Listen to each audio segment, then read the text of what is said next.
Hi up guys, in this video I will show you how to link Twitter to Facebook. Firstly, go up to your Facebook session and go for your profile section. Then just go for edit profile and scroll down by looking for edit your about info.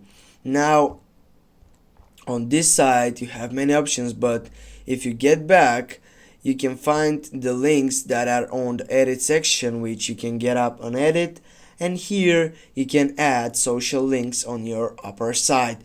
Go for add social links, go for platform, choose the second selection Twitter. As you can see, you have many applications that could be connected or linked to your Facebook. I'll go with Twitter, and here I need to type the username of my Twitter. Now I'll go to my Twitter site and I will need to make sure that I type the right username. I will go on the tick site, and as you can see guys, there it is, the link that has been get it through Facebook. Thanks guys for watching. Don't forget to hit that like and share the video. See you soon guys.